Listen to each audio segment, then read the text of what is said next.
Hola, compañeros y compañeras y compañeres que nos acompañan en un programa más de La Verdad es Relevante desde el medio de comunicación del movimiento que es Radio AMLO. Como se los anunciamos en el programa pasado, hoy nos acompaña un querido amigo al cual yo admiro y aprecio mucho, aparte de que fue en algún momento mi profesor. Entonces estoy muy contenta de que hoy esté con nosotros. Aparte de mi coconductor y mi amigo Mario López, que siempre estamos aquí los dos, el compañero Julián Atilano. Bienvenido, Julián, a este espacio de La Verdad es Relevante a través de Radio AMLO. Muchas gracias, Dani. Qué gusto estar aquí en La Verdad es Relevante. Mario, un saludo a quienes nos están escuchando, a la producción también a Marcos. Oye, y ya mañana es tu cumpleaños, por cierto. Muchas gracias. Para quien no conozca a Julián, voy a decir rápidamente una semblanza muy chiquitita de él para que sepamos por qué lo invitamos hoy para hablar de una cosa fundamental que es cómo funcionan las benditas redes sociales y sobre todo cómo funcionan previo a un proceso electoral que parece que es el momento en la que se activan y se ponen virulentas. Pero bueno, Julián Atilano es sociólogo por la Universidad de Guadalajara y maestro en ciencias sociales, perdón, por Flaxo, con sede académica en México. Actualmente es estudiante del programa de doctorado en Ciencias Sociales con especialidad en Sociología por el Colegio de México. Sus líneas de investigación se enmarcan en la era de la interacción virtual, enfocándose en comportamiento electoral, acción colectiva y opinión pública. Y también Julián es parte de los compañeros del programa universitario de estudios sobre democracia, justicia y sociedad, y en particular colabora en el Tlatelolco Lab, que es ahí donde seguramente ustedes han visto ya en Twitter estos hilos que sacan los compañeros en donde explican ciertas tendencias y no se quedan solamente en la explicación meramente de darnos datos, ¿verdad? Se van a lo profundo, no solamente se quedan en lo cualitativo, sino se van a lo cuantitativo, están en los dos lados. Y entonces por eso hoy queríamos tener a Julián porque sabemos que en las redes sociales se está jugando o pareciera hacernos creer que se está jugando más que un simple retweet, más que una simple opinión. Recordemos que gracias a las redes sociales hoy se ha podido romper de alguna manera eh, el cerco mediático que antes tenía la derecha, ¿no? Tanto en la radio como en la televisión, como en los periódicos, la verdad que nos presentaban ellos era la verdad que parecía era. Pero bueno, Julián, cuéntanos, danos un poquito un contexto de las redes sociales, en qué momento estamos en México y cómo han ido evolucionando, y ya luego ya entramos al chismecito de las redes sociales en el proceso electoral, y por supuesto que también te vamos a preguntar tu opinión acerca de esta censura que nos quieren hacer. Vamos a ver si nos pueden pedir medidas cautelares para todos los ciudadanos de la Ciudad de México. Pero bueno, venga, Julián, bienvenido otra vez a La Verdad es Relevante. Muchas gracias, Dani. Mira, pues les platico brevemente este proceso, esta relación entre Internet y el proceso electoral o las elecciones. Fíjense que la primera vez que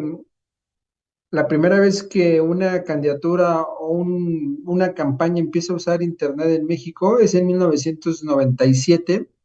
Justo fue en la elección de la Ciudad de México. Por primera vez se votó para jefatura de gobierno de la Ciudad de México y tanto Cuauhtémoc Cárdenas, como los otros candidatos que estaban para la Ciudad de México, utilizaron Internet para hacerse publicidad.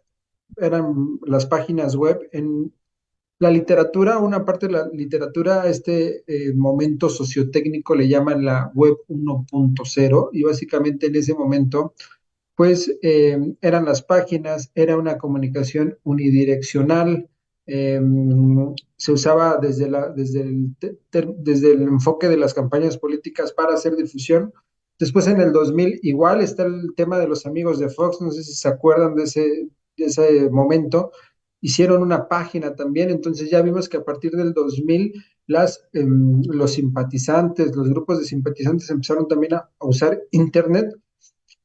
Fue en 2003, por ejemplo, cuando empezó a haber ya un debate más fuerte, cuando empezaron a voltear a ver a Internet, porque justo en ese momento, en la elección intermedia del 2003, cuando es la veda electoral, es decir, estos momentos en donde no se puede hacer campaña política, La idea es que la gente reflexione sobre su voto, etcétera. Pues empezó a usar Internet en 2003 en esa veda para hacer propaganda política, empiezan los debates, empiezan la prensa, los consejeros, consejeras electorales no tenían mucha idea de qué hacer. En ese momento, en 2003, incluso empiezan las encuestas que miden Internet, que miden el comportamiento, que miden cuánta gente usa, etcétera. Y a partir de 2006 viene otro momento sociotécnico, cultural, que es ya la entrada a la web 2.0, que es cuando pasamos de las páginas, de esta idea unidireccional, a las plataformas sociodigitales. Son los años, es 2005, 4, 7, etcétera, depende también el país. Aquí en México se visualiza más por ahí del 2006, en 2006 ya está YouTube, se empieza a utilizar ya de manera más popular, por ejemplo, el tema de la APO, que fue en 2006. Hay varios estudios que señalan que justo los compas de la APO, los profesores principalmente y profesoras, utilizaron YouTube para pues mostrar lo que estaba sucediendo en Oaxaca, para grabar, es decir, ya empieza también esta idea de qué va a pasar con el periodismo. Empezaron, unos pensaban que se iba a terminar el periodismo, el papel, etcétera, cosa que pues no ha sucedido, pero entonces empieza a emerger ya esta onda de la comunicación de muchos a muchos, esta comunicación muy amplificada, esta comunicación masiva, como le ha llamado Manuel Castells, en ese segundo momento sociotécnico, y ya la historia ya está más cerca, ya nos la sabemos un poco más. En 2009 empieza ya a tener Twitter una presencia importante, previo fue YouTube, después Facebook en 2008 empieza a entrar con un poquito de fuerza a México, 2009 YouTube había 5,000 tuiteros, imagínate, eran muy poquitas personas, y empiezan, pero estaba súper centralizado, el chilangocentrismo ahí se hizo presente, y temas muy de pues de progresía buena onda, como se le llama, era el voto nulo, por ejemplo, en 2009, democracia real ya, es decir, demandas muy de nicho, muy de un sector muy particular. 2012 sigue Twitter, pero empieza ya en 2012 estos mecanismos, digámoslo, de manipulación, ¿no? De narrativas, empiezan los bots, empieza ya todo este proceso, es decir, ya se empieza a enrarecer las campañas políticas vinculadas a Internet. 2012 ya sabemos qué pasó, ya de aquí ya ahí le paro porque pues más o menos nos conocemos ya esta historia más reciente, pero en 2018 vemos que justo Internet se empieza a convertir en esto que el presidente le llamó las benditas redes sociales, justo porque viene ya con ese anclaje popular en donde las personas empiezan a usar estas plataformas para romper este cerco informativo, pues que estuvo muy presente todo el tiempo. Inclusive hago un salto hacia atrás rápidamente, el hito más importante de Internet en términos políticos en sus inicios fue en 1994, justo con el ZLN, se hace la página zln.org, que no era una página que hicieron los compas zapatistas de Chiapas, fue un académico extranjero, hace esta página y justo con eso trata de sacar la información, lo logra, fue muy exitosa la página y bueno, ya estamos en este momento en donde se ha complejizado todo, en donde ya no solo es la historia, hay que analizar lo que está sucediendo, ha habido varias configuraciones, ya hay una disputa de narrativas en estos espacios digitales y analizarlos pues ya no es tan sencillo como era antes, ¿no? Este sería un breve recorrido, Dani, como para pues dar cuenta de lo que ha pasado. Sí, evidentemente, Julián. Fíjate, como yo recuerdo que precisamente una de las primeras notas que yo vi en cuanto al uso de redes sociales en cuestiones de campañas políticas fue en la campaña de Enrique Peña Nieto, en donde se documentaba que se estaban usando bots para el apoyo de Enrique Peña Nieto, impulsando tendencias, como que fue el primer paso de lo que ya veríamos a futuro, de lo que ya está sucediendo actualmente, como si fuera de manera genérica, ¿no? Ya estas tendencias que estamos viendo actualmente, precisamente en Internet o en esta red social que antes se llamaba Twitter y ahora por compra de Elon Musk se llama X. Yo vi en los periódicos esas primeras notas en donde se empezaba a vislumbrar estas granjas que no eran procesos automatizados, sino que eran gente que estaban tuiteando precisamente a favor del candidato del PRI en ese entonces, del 2012, para tratar de manipular en este sentido lo que es el voto de la gente, ¿no? Para tratar de impulsar a través de una naciente estrategia, precisamente con los medios de corporativos de comunicación, porque lo estaban incorporando apenas, ¿no? En ese sentido, toda esta red que ahorita vemos ya con más, digamos, ya con más claridad y con más amplitud de lo que se está tratando precisamente estas estrategias golpistas desde esta red, ¿no? Entonces yo recuerdo precisamente en esos años, 2012 era estudiante, precisamente ya en los medios, cómo se empezaban a documentar estos procesos, ¿no? Y lo otro que precisamente, ya antes de entrar al tema, también nos interesa que nos platiques, porque no vamos a dejarte ir si no nos platicas, si no nos das tu opinión con relación a la censura que está implementando el Instituto Electoral de la Ciudad de México. Antes de todo eso, porque esta parte también es importante, además de los procesos viciosos de la red, también están los procesos virtuosos de la red, ¿no? Están los procesos de cómo hacer comunidad en la red social. Pero precisamente antes de eso, platícanos, Julián, ¿cómo ves el terreno digital actualmente con relación ya también a otros expertos que se han sumado a desmentir estas tendencias que pues ya para nadie es indudable de que sean orgánicas, ¿no? Todos sabemos que no son orgánicas, pero que siguen ahí estas tendencias, por ejemplo, de AMLO narcopresidente número 54, 66, 1002, todas estas tendencias o narcocandidata igual con un número elevado, ¿no? En ese sentido, que vienen precisamente en esta campaña electoral. Y en ese sentido, pues te queremos preguntar, ¿cómo ves este escenario político actualmente a razón ya del contexto que has dado y que se está viendo en este momento ya articulado con los procesos de comunicación desde las entidades corporativas mediáticas? ¿Cómo lo ves, Julián? Pues mira, justo varios puntos. El primero es que sí es en 2012 cuando comienza esto, incluso se le llamó los Peñabots, no sé si se acuerdan de estas granjas que empezaron a hacer. Era una forma muy rudimentaria. Sí había automatización, no tan sofisticada como ahora, y automatización en el sentido de que una persona podía programar para que cientos de mensajes aparecieran de la misma forma. Incluso en el avatar estaba todavía los huevitos, no los cambiaban y ya después ha habido pues un cambio en los últimos años. Ya es difícil incluso de un pantallazo, una vista rápida, darte cuenta si es un bot o no. Incluso aquí en el laboratorio, en el Tlatelolco Lab, nosotros no les llamamos bots como tal, les llamamos cuentas con comportamiento anómalo, justo porque el bot como tal, por un lado, se puede usar para muchas cosas. Es un algoritmo que de alguna forma lo automatizas para que te dé respuestas. No sé, el gobierno de la ciudad usa bots para que si hay una fuga de agua, vayan y lo vean, etcétera. Pero por otro lado, porque lo que vemos más bien son cuentas, como no podemos muchas veces distinguir, es complicado si están detrás automatizadas o no, tienen comportamientos anómalos.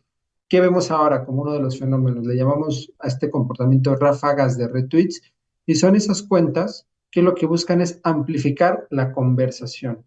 Mira, usualmente en un debate, en un momento muy álgido, pensemos en un debate presidencial, la conversación en Twitter, los tweets, digamos, originales, los tweets de un comentario, los no retweet, no una respuesta, no una cita, rondan entre el 25 y el 35% de toda la conversación.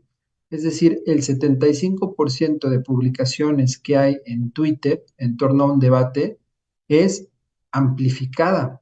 Entonces, justo lo que esto genera es que se busca crear la percepción de que la conversación en Twitter está hablando sobre un tema, pero en realidad no, o sea, hay 75% de esas publicaciones que es amplificación. Eso es lo que hacen ya estas cuentas. Las cuentas, regreso al término popular, tampoco nos vamos a pelear con cómo decirle, así se está nombrando.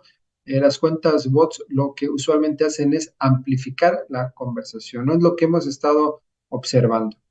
Y en este momento ya hay varios analistas que han entrado al tema, a analizar lo que está sucediendo Y justo lo que estamos observando, al menos la comunidad de analistas que estamos pues observando este tipo de fenómenos que atacan la conversación, atacan a la democracia o la merman, es que si hay toda una industria, ya no es como antes que lo hacía a lo mejor por ahí un simpatizante o alguien que estaba en la nómina del PRI, ya son industrias, ya son estrategias de comunicación en torno a campañas publicitarias que buscan amplificar la conversación.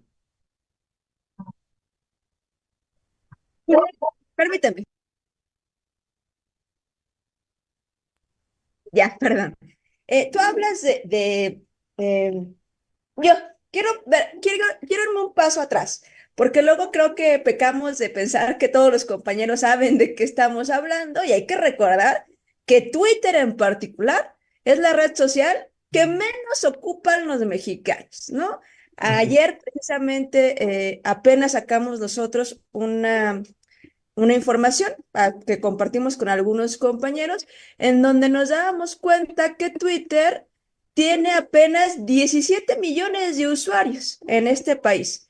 Y si lo comparamos con otras redes sociales, como Facebook, que tiene casi 90, como WhatsApp con 80, con Instagram, que tiene casi 52, o TikTok, que ha llegado para quedarse y tiene casi 40 millones de usuarios en México, pareciera que es de pronto hasta un poco, pues no perder el tiempo, pero que siempre nos estemos enfocando en Twitter, parecería que no tiene sentido, ¿no? De pronto, yo he escuchado algunas veces hasta el mismo presidente decir que, pues también lo que pasa en Twitter se queda en la comunidad de Twitter, que es muy chiquita, ¿no? Que aunque los grandes eh, integrantes del círculo rojo de la política y de este país se hayan trasladado a esa red social, pues al final no porque se haga una tendencia, esa es la realidad que la mayoría de los mexicanos vemos, ¿no? Hasta el presidente alguna vez presentó un ejemplo de algún tema que él preguntó así en la calle y nadie sabía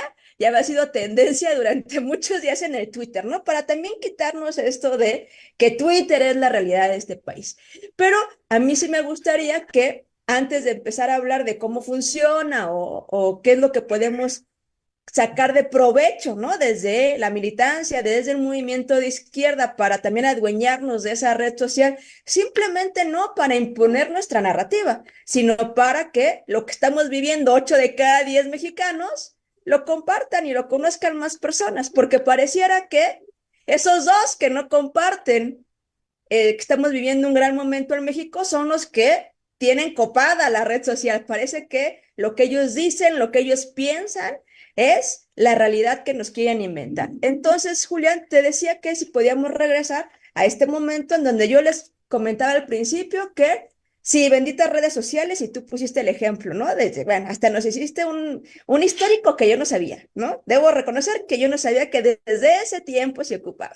Pues bueno, pero yo quisiera hablar en este momento de la importancia de cómo este círculo rojo del que habla el presidente todos los días, que antes lo veíamos reflejado en la televisión, en la radio, en estos medios de comunicación unidireccionales, ahora se trasladaron a esta red social. Y a mí me parece importantísimo porque siguen siendo las mismas voces. Si bien ya no escuchamos a los Loret de Mola, a los López Dóriga, en la televisión, en el Canal 2 en la hora más importante de la noche, en un noticiero, ahí también los estamos escuchando. Vemos que, por ejemplo, Carlos Loret de Mola tiene a 9 millones de seguidores, o sea, es un chorro de gente que lo sigue en Twitter. Sabemos perfectamente que uno de las plataformas o páginas web que más personas ocupan, si no es la que más para informarse, es la de Joaquín López Dóriga. Si bien nosotros ya no los vemos en la televisión, pues siguen ellos teniendo este peso. Y a mí aquí me parece fundamental. No es que digamos que las otras redes sociales no sean importantes, ¿no? Ya dijimos, sí, 80 millones de compañeras y compañeros mexicanos ocupan Facebook, pues evidentemente es la red social que más se ocupa en este país. Pero yo quisiera regresar al asunto de cómo en Twitter tenemos la enorme posibilidad, aunque a veces sea real y aunque a veces sea mentira, de interpelar directamente a estos personajes, tanto de la política como de los medios de comunicación, hasta los que nos brindan servicios. Y creo que esa es una gran oportunidad que nosotros como sociedad debemos de tomar, porque así como a ellos les encanta mentir todos los días y poner cosas ahí que son burdas, mentiras, nosotros ya tenemos la posibilidad de interpelarlos directamente. Twitter es este canal que nos permite decirles mentirosos a los mentirosos y dar datos para contrarrestar su narrativa. Por eso a mí me parece que más allá de que yo sé que es una red social que no le gusta a la mayoría de los mexicanos, ¿no? Yo cada vez que hablo con algunos compañeros me dicen, es que me aburro, es que no la entiendo, es que es muy violenta y también hay que reconocer que Twitter los últimos años se ha convertido en una red súper violenta, no digamos violenta en particular con las mujeres, porque en particular con las mujeres aún todavía más violenta con perfiles de compañeras, pero también es cierto que ahí hoy es donde se están disputando las narrativas en este país. Ayer también comentábamos en otra plática que tuvimos Mario y yo con algunos compañeros que se hace este círculo vicioso, ¿no, Julián? En donde sale, vamos a poner un ejemplo cualquiera, sale Carlos Loret de Mola, pone un tuit y luego lo retuitean muchísimas personas, muchísimas, reales o no. Yo no me voy a poner a discutir si son reales o no.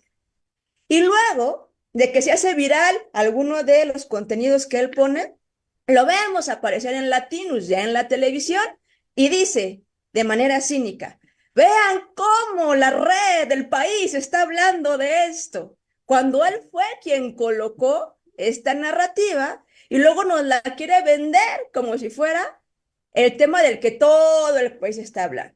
Por eso me parece fundamental y por eso creemos que nosotros debemos de tomar esa red social para evitar que la visión de la minoría, porque esa es la realidad, se quiere imponer como la realidad de este país. E insisto, aunque a lo mejor claramente Carlos Loret de Mola no nos va a contestar a cada uno de nosotros, pues sí se abre esta posibilidad de interacción, pero sobre todo de información, ¿no? Súper rápida en Twitter. Hoy sabemos que para saber algo de algún tema político, la información está ahí, porque se va actualizando segundo tras segundo. Si nosotros queremos saber algo, ya no lo buscamos en la televisión, claramente. Sabemos que donde nos tenemos que ir a informar es en Twitter. Entonces, insisto, si bien no es la red social que más nos anima, que más nos divierte, sí es una red social que en particular durante una precampaña electoral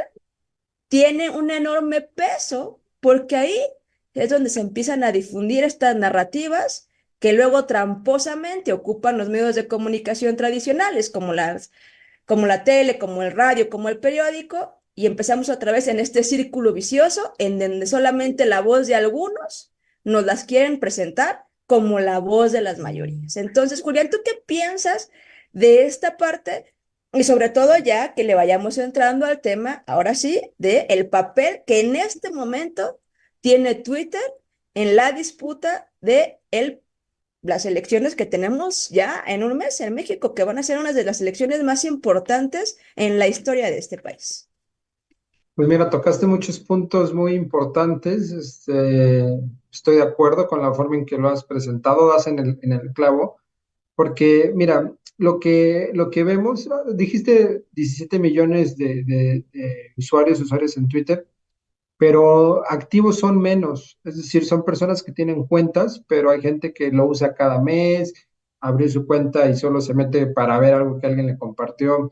Es decir, la comunidad tuitera realmente es minúscula frente a otras comunidades más activas, como en el caso de Facebook principalmente, que es la plataforma que más se usa en México, y al menos en las regiones de las favoritas de México, pero como bien señalaste, en Twitter, ¿qué es lo que pasa? Ahí está el círculo rojo, ahí están las personas que tienen mayor interés por la política y las personas que además les gusta dar sus puntos de vista y opinar. Ahí están todas esas personas y además esto hay que sumarle, como bien dijiste, la inmediatez en torno a la información. Ahí te enteras de lo que sucede prácticamente en términos políticos en tiempo real y en suma es muy importante, ahí están también políticas y políticos, la clase política, es decir, digamos lo que, aunque Twitter se habla de muchas cosas, de deporte, de lo que tú quieras, de espectáculos, para la política es muy importante esa plataforma sociodigital, esa red como es Twitter, ¿no? Entonces, eso nos lleva a pensar por qué tiene relevancia. Ahora, yo creo que está sobredimensionada la influencia no solo de las redes, sino en particular de Twitter, ¿no? No se ha movido absolutamente nada. Hay infinidad de casos que ahorita podría enlistar, no me voy a detener en muchos, solo algunos, que los hemos analizado, en donde personas que tienen mayores menciones, es decir, personas de las que se habla más en Twitter pierden. Josefina Vázquez Mota, por muchos momentos, era la líder en términos de menciones en Twitter. Cuando hablo de menciones pueden ser positivas o negativas, ¿no? Pero tenía mucha mención positiva. Vimos el caso en el Estado de México durante todo el gobierno del anterior sexenio del Estado de México, con esto de la tarjeta rosa, fue burda la forma en que posicionaron vía automatización ciertos hashtags y perdió su candidata, ganó Delfina. Llevan con esto de narcocandidata muchas semanas, ya no está en la agenda. En algún momento al principio estuvo. A mí me pareció que el presidente no tuvo que reaccionar como lo hizo, creo que fue un error porque puso él el tema en la agenda, en la mañanera, porque lo hemos documentado desde poquito antes de 2018 ya se le vinculaba de manera fraudulenta, mediante las mentiras, con el narcotráfico. No hay evidencia. Hicimos en el Tlatelolco, tú lo conoces, hace tiempo un estudio sobre la narconarrativa y lo mostramos como tal, como una narrativa, como una concatenación de hechos falsos para crear esta percepción. En suma, las campañas que hemos visto en Twitter no han tenido repercusión. Aquí el presidente, obviamente, como lo atacaban a su prestigio y, como bien dijiste, en este circuito de la desinformación, había medios extranjeros y había otros actores políticos y mediáticos en la esfera, pues obviamente ya tenía otro matiz y por eso él contesta, ¿no? Sin embargo, él siento que hizo que tuviera más, ¿no? El mismo presidente, como tú dijiste, no le ha prestado importancia, pero en este caso sí le prestó importancia. Él mismo apagó el fuego, entró también el colega Julián Macías a mostrar lo que estaba pasando. Nosotros hablamos del gasto en Facebook que se hizo en esa campaña, también le entramos al debate. Pero en suma está sobredimensionada la influencia que tiene Twitter. Sin embargo, justo como dijiste, como mencioné hace un momento, en este circuito de la desinformación hay algo que se llama la convergencia mediática y es cuando los medios tradicionales, la prensa, como la conocemos o como la conocíamos, la televisión, etcétera, empiezan a tener ya un pie, empiezan a tener ya contenidos digitales, es decir, vemos un programa de televisión, sacan el contenido, el clip, lo suben a YouTube, este se mueve solito, luego se pasa a Twitter, etcétera, y entonces empieza a ver en este ecosistema mediático toda esta articulación y eso hace entonces que un contenido se vaya moviendo o el ejemplo que pusiste es muy bueno, lo de Loret de Mola, él mismo construye una narrativa, después la construye, la enmarca como la narrativa de lo que se está hablando en Twitter y después habla sobre el tema. Es algo que estamos viviendo y ahora, ¿qué le podría yo recomendar a los compas que apoyamos a López Obrador? Y es convertirnos en activistas digitales. Mira, Twitter es una plataforma que en sí misma, incluso hace un par de años se documentó, tiene un sesgo hacia la derecha, incluso en términos editoriales. Ya no sucede tanto, si hubo un cambio en algunas cosas con Elon Musk, porque él es un tremendo liberal, pues, o sea, es de una derecha muy liberal, ligada a libertaria, pues, pero se ha cuidado con esto de la editorialización. Algo que sucedió durante la anterior administración de Twitter es que pasaba un tema, ¿no? Supongamos, hubo no sé, lo del huachicol, ¿no? Pasaba lo del huachicol. Entonces, había un hashtag que decía huachicol. Entonces, ellos, para ponerle contexto, lo acompañaban con una nota periodística. Y esa nota periodística ellos elegían de qué medio y usualmente ponían a Reforma, ¿no? Entonces, ellos ya editorializaban y había en los hechos ya una línea editorial de la propia plataforma. Y por otro lado, se ha documentado que en el algoritmo que tienen, hay un sesgo algorítmico que ellos tienen y es que hace que, eso está documentado en la administración anterior, que tú pudieras ver tweets más vinculados a la derecha. Entonces, no es que la batalla esté perdida ahí o que tiremos la toalla y no demos el debate en Twitter, hay que hacerlo. Pero cuando digo hay que ser activistas digitales, es no solo hay que entrar a Twitter y ahí dar la batalla. ¿Cómo lo podemos hacer ahí? Pues retuiteando los compas, opinando, haciendo una comunidad, pero el activismo digital trasciende esa plataforma, hay que hacerlo en todas las otras plataformas. Por ejemplo, las personas más grandes les gusta mucho YouTube, ¿no? Pues pueden, por ejemplo, compartir en sus grupos de WhatsApp donde están el video que les gustó de YouTube y sacarlo de esa plataforma o compartirlo con sus compas en Facebook o ahí hacer comentarios. Si no les late comentar tanto, pues a lo mejor una respuesta, un compartir, etcétera. Pero el punto es sí hacer una, eh, pues comunidad pro 4T que lo que busque es pues dar un paso siguiente, ¿no? Eso sí hay que hacerlo porque en las redes hay una disputa, es una disputa de narrativas, tal cual, ¿no? O sea, es una disputa entre proyectos de nación. ¿Qué proyecto es el que está con el pueblo? ¿Qué proyecto es el que está apoyando las grandes causas, ¿no? Sí, me dejas pensando mucho en ciertos puntos en que tú ya hablaste precisamente. Hay uno que me quiero enfocar y que es el de la militancia o el del activismo digital. Y en este sentido, precisamente, esa es la diferencia que existe, que existe entre las campañas que se hacen desde estos corporativos mediáticos apoyando a las élites a las campañas que se pueden hacer desde la izquierda. ¿Por qué? Porque se ve precisamente toda la inversión que se está efectuando al día de hoy para impulsar una tendencia. El presidente hablaba el día de ayer de 1 millón de pesos por día para impulsar una tendencia. Y en ese sentido, pues evidentemente desde las izquierdas, desde la izquierda, pues no se tiene ese dinero, no se tiene ese aporte económico, pero lo que sí se debería de tener es en este caso la organización, ¿no? Y el- la convicción de tener una comunidad, de empezar a hacer comunidades. Estoy de acuerdo, más allá de Twitter y que inclusive trasciendan las redes sociales y que empiecen a emparejarse con el trabajo que se hace precisamente desde los territorios.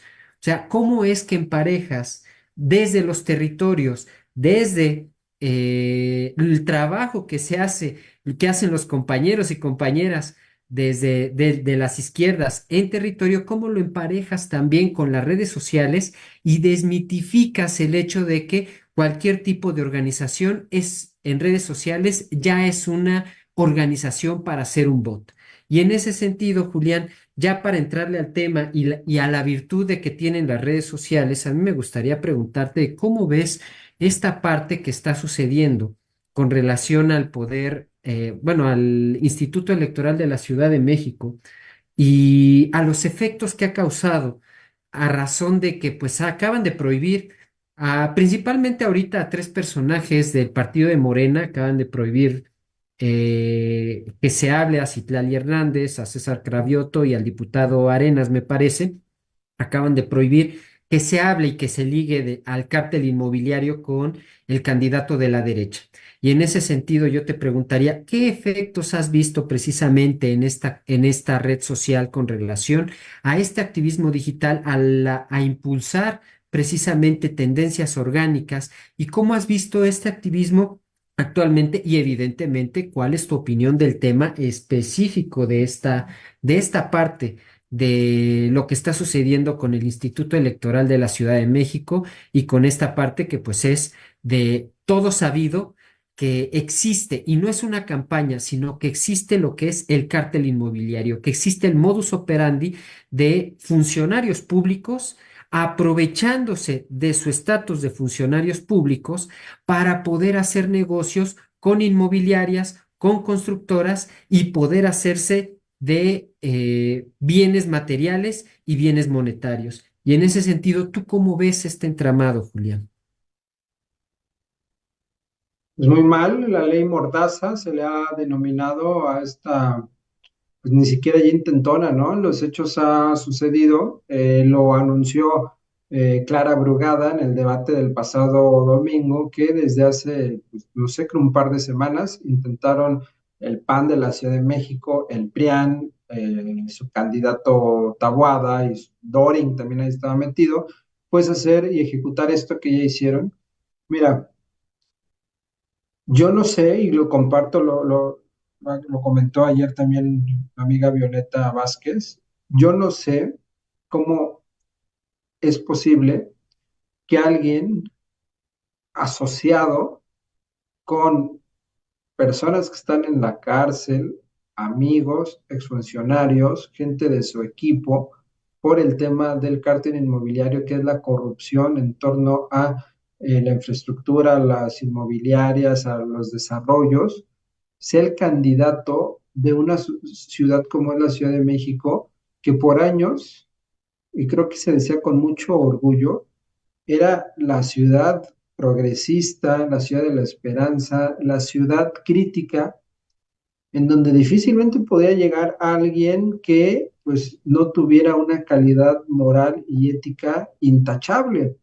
A partir de 1997, pues de alguna forma Cuauhtémoc Cárdenas llega frente pues a toda esta historia de corrupción, de autoritarismo que se vivió en la Ciudad de México, de prácticamente desde Uruchurtu hasta el 97, como que nos vanagloriábamos mucho en torno a los candidatos y candidatas. No sé qué esté pasando, yo creo que por ahí hay algo de cultura política y más cosas que creo que todavía no se alcanzan a ver, o al menos no he visto un análisis o análisis que traten de comprender qué fenómeno sociopolítico está sucediendo, pero frente a eso, lo que hizo el Instituto Electoral de la Ciudad de México, no sé exactamente en qué comisión salió, qué consejeras o consejeros hicieron esto, pero pues definitivamente sí es la ley Mordaza. Ahora, ¿qué efectos mediáticos va a tener esto?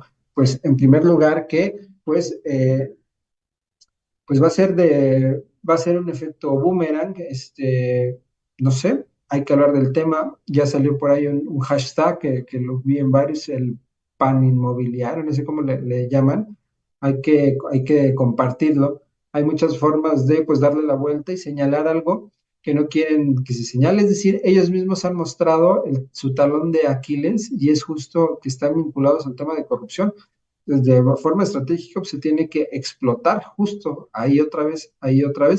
El próximo debate es el tema de seguridad y se puede también hacer ahí una asociación y va a ser el tema, es decir, ellos pusieron un tema en la agenda y es el cártel inmobiliario. Si no querían que se hablara de eso, se va a seguir hablando durante toda la campaña, ¿no? Eso sobre este tema. Sobre el otro que me decías de cómo vincular el tema del activismo en territorio, el trabajo en territorio y las redes sociodigitales. Mira, por un lado, yo sí creo que el partido sí tiene, todavía hay mucho que hacer al respecto. ¿Cómo podría hacerlo? Pues no sé, tal vez en una forma, como talleres de formación a los compas de cómo usar estratégicamente las redes, ¿no? Más de, a ver, desde cómo se abre tu cuenta de Twitter. No sé si lo hayan hecho, pues, si lo han hecho, pues qué bien. Desde cómo abrir tu cuenta de Twitter, cómo escribir un tweet, es que es un oficio esto, ¿no? En mi caso, misma Dani también, Marcos, tú, Mario, pues nos late Twitter, ¿no? Y ya tenemos cierto callo y sabemos que, pues, un tweet no nada más es lo que tú piensas, o sea, hay que pensarle cómo lo escribes, cómo lo dices, y pensar que lo que buscas de alguna forma, pues, es que circule, ¿no? Que tenga impacto tu mensaje, ¿no? Sin clavarnos tanto en la viralización, pues, si quieres que tenga impacto, sino tampoco pues le entras al tema. ¿No? Entonces, como que tratar de hacer ese tipo de formación, pero por otro lado es que, pues no todas las personas les late Twitter y eso se respeta. Por eso decía, o sea, si a ti te late YouTube, pues saca y te late hablar y la cámara, pues saca tu celular, grábate y di algo, ¿no? O sea, éntrale, hay que entrarle. Eso nunca, nunca, o al menos en este momento, pero no creo que ni en el mediano plazo, nunca va a ser un, va a ser una alternativa al trabajo territorial. Siempre el trabajo territorial tiene que ser lo primordial. O sea, Internet es un vaho que mañana se cae, porque se fue la luz, porque pasó algo, lo que tú quieras, pero lo territorial siempre va a estar. Entonces, más bien, la comunidad que se forma en el territorio tiene que tener, en el mejor de los casos, una dimensión digital, o sea, la comunidad que tenemos en el territorio hay que desdoblarla a lo digital. Eso es el ideal.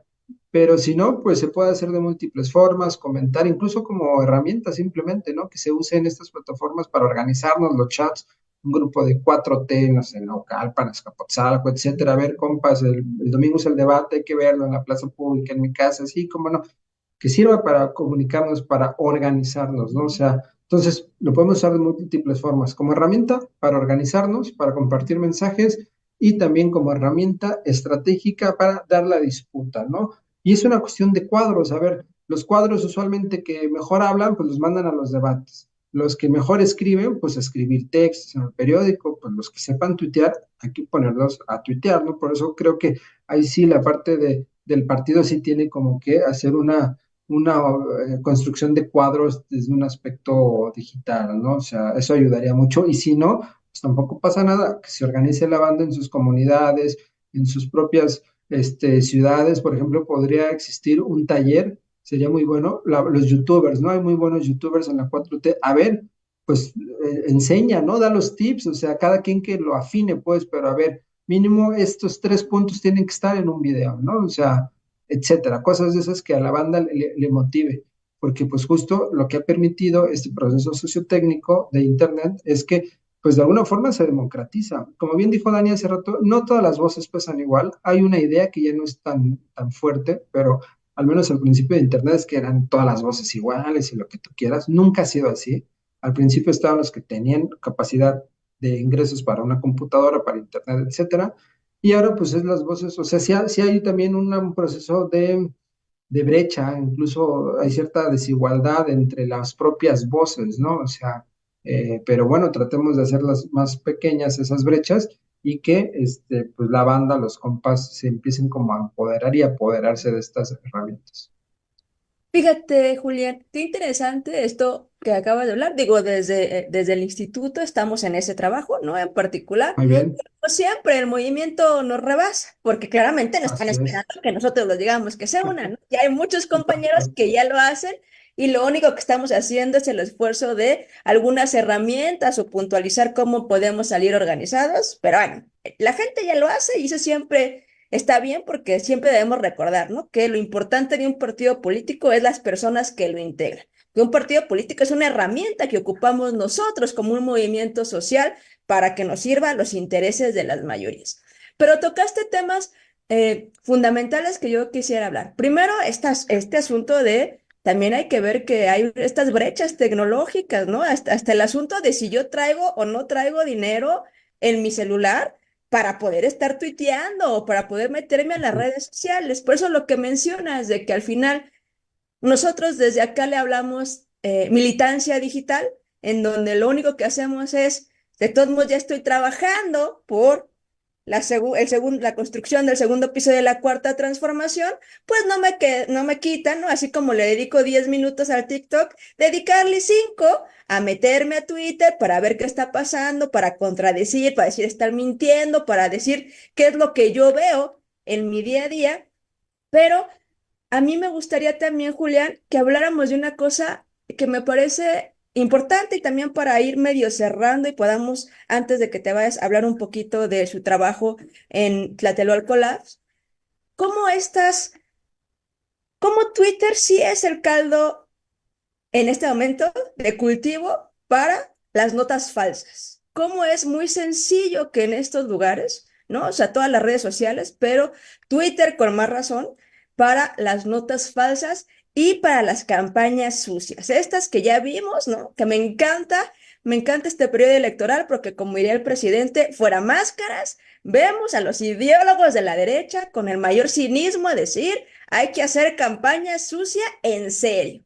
Es más, ya hasta nos advirtieron que el domingo próximo, en el debate, Xóchitl va a ir desatada. Si de por sí no tiene propuestas, pues bueno, le están hasta ayudando porque no le están diciendo que vaya a proponer cómo ayudar, qué proyecto tiene el los conservadores de la derecha, sino simplemente ya le dieron instrucciones de grita, no dejes que hable Claudia, miente, porque aquí lo importante, ya escuchamos, ¿no? Hasta arriba Palacio decir que no importa la realidad, que uno puede mentir, porque lo que importa ahora es que en el imaginario colectivo la gente dude que a lo mejor eso que se dijo o leyó en alguna red social puede ser verdad.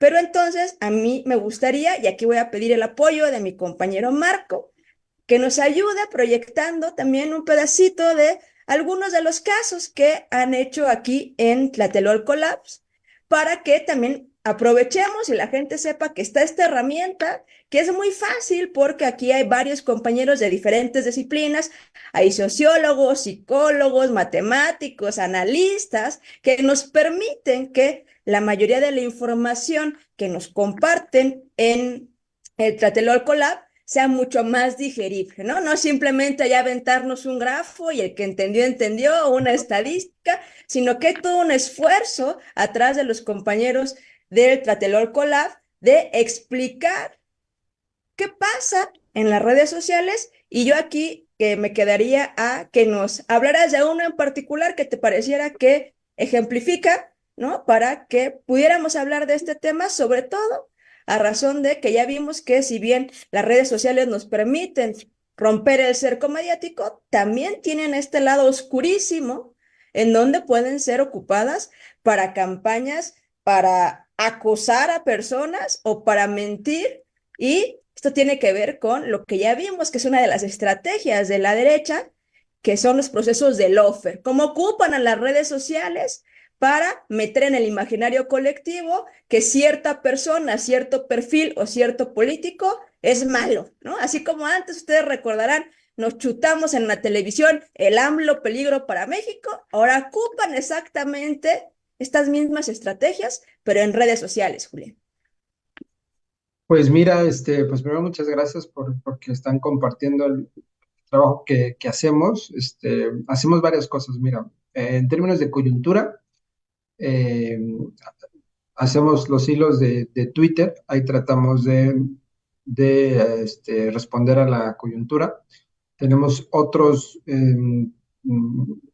trabajos que es los documentos de trabajo, son de menor alcance, algunos son metodológicos, algunos son sobre temas como muy concretos, es decir, son temas que rebasan Twitter y ya nos hablan de un fenómeno más amplio. Y otro, los que vimos en pantalla, son los estudios de caso, y esos son ya trabajos de largo aliento que implican varias capas, no solo la digital, sino también lo que le llamamos la capa física, que se llama como el territorio, la calle y la mediática, son los medios en esta idea del ecosistema mediático, y ahí vemos ciertos fenómenos.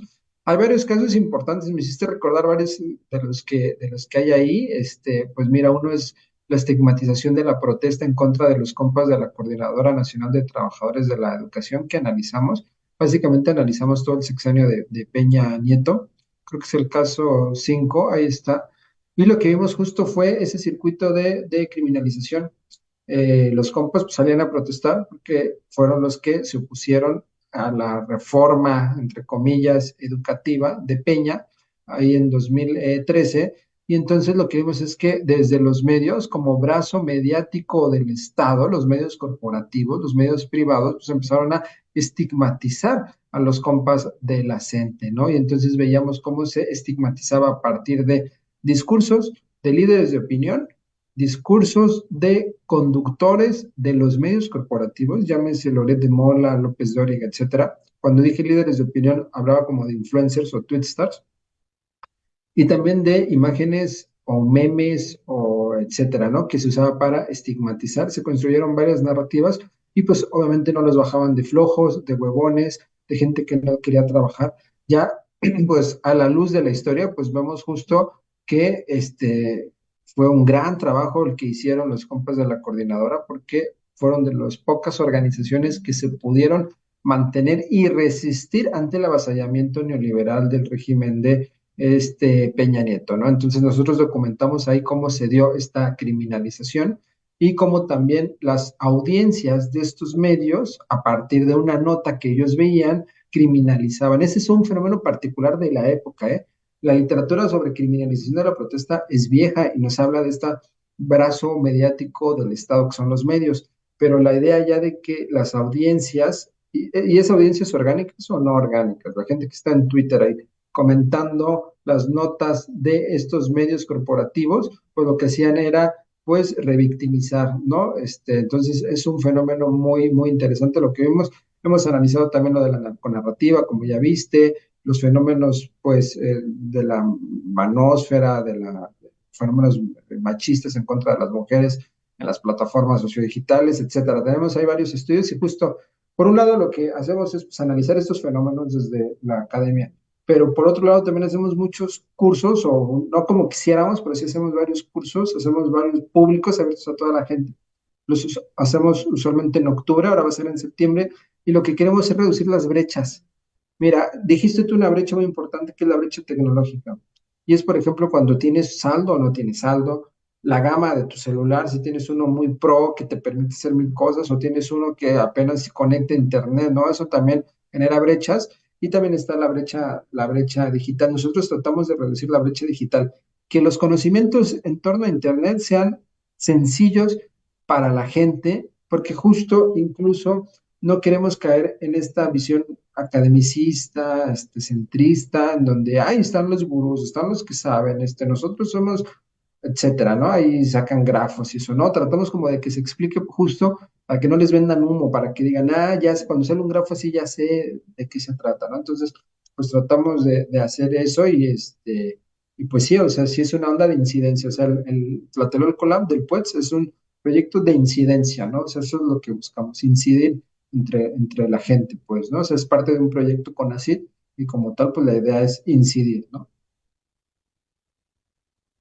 Julián, ya para ir cerrando, ahora sí, ya estamos a punto de terminar, no sin antes agradecerle a los compañeros y compañeras que sintonizan Radio AMLO para ver este programa de La Verdad es Relevante.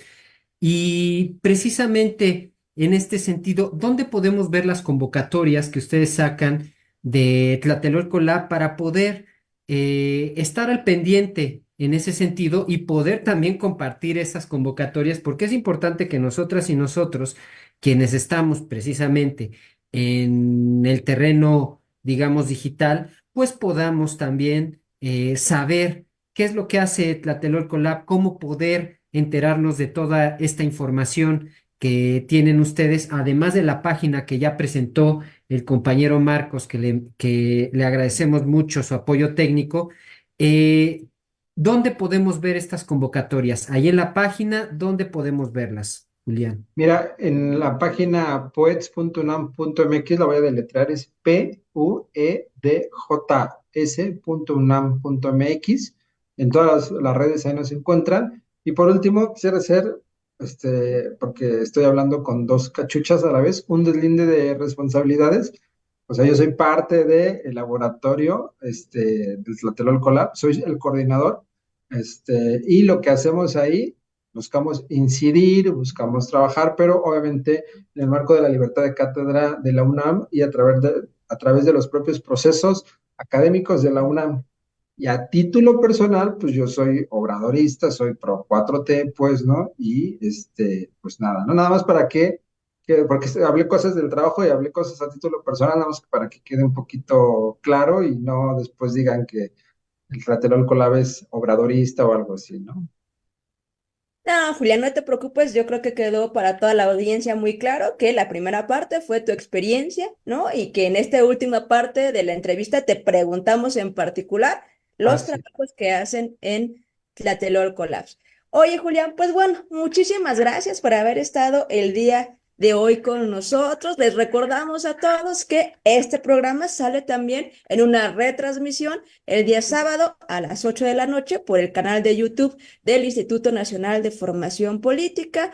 Y yo no me quisiera ir sin que antes Julián nos dijera solamente un tip que él nos daría como usuario de Twitter para no caer en las noticias falsas, porque también luego nosotros nos emocionamos y entramos y a todo le damos retweet y luego no nos damos cuenta de qué, pero tú, desde esta expertise de tu trabajo, tanto profesional como lo que haces desde tu militancia, danos solamente una cosa que para los compañeros que apenas se van a ir integrando, tendrían que poner muchísimo cuidado para no caer en esta ola de fake news que ahí tenemos que andar en Twitter esquivando a cada cosa que leemos porque hay cosas muy maravillosas que quisiéramos que fueran reales y no lo son. Entonces tenemos que también ser muy cuidadosos y sobre todo honestos en lo que estamos compartiendo, a razón de que no vamos a ser parte de la divulgación de noticias falsas. Mira, yo siempre trato de recomendar una cosa para no decir, no, ve a verificar, a ir a un portal, etcétera. Lo hace muy complicado eso. Si ustedes dudan de una información, si ustedes creen que hay una nota que no les cuadra, apelemos al sentido común. Eh, Compartan esa nota en sus redes de WhatsApp donde tienen a sus compas, amigas, amigos, etcétera, y discútanlas de forma colectiva. ¿Cómo ven esta nota? Seguramente habrá alguien que puede decir, ah, creo que es falsa o no, pero que te pueda ayudar a checarla.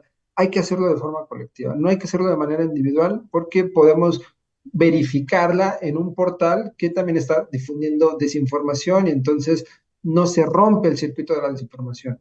Entonces, en suma es de forma colectiva, con los compas, las compas, en los WhatsApp principalmente, que es de la comunicación muy directa, ahí metan la nota y la consecuencia positiva que además va a tener esto es que van a estar hablando pues, de política, ¿no? Y del acontecer diario. Sí, Julián, efectivamente hasta me hiciste recordar al compañero Fernando Buenabad que la verdad se construye colectivamente, ¿no? Así Así lo es. dice muy bien él. Y bueno, pues te agradecemos infinitamente que hayas estado, no sin antes, pues evidentemente, invitarte de nuevo a otros programas. Seguramente estaremos ahí pidiéndote que nos acompañes aquí a La Verdad es Relevante para tratar otros temas precisamente de la militancia digital y otros temas de los que queramos hablar. Y en ese sentido, también agradecemos a Marcos, que está en los controles, que siempre está atento en todo lo que debemos poner en la pantalla. Agradezco a mi compañera Dani, co-conductora de este programa, y evidentemente les invitamos a ver La Verdad es Relevante el próximo jueves a la 1 de la tarde. Estaremos de nuevo con una invitada o invitado que nos aportará un tema de coyuntura o un tema de manera profunda para discutirlo en este sentido. Sigan las redes de Radio AMLO, que es el medio del movimiento, y pues sigan las redes del Instituto Nacional de Formación Política, sigan a Tlatelolco Lab, sigan al compañero Julián Atilano y pues evidentemente acompáñenos la siguiente a la 1 de la tarde. Muchas gracias a todas, a todos y hasta la próxima. Sigamos cepillando la historia contra pelo.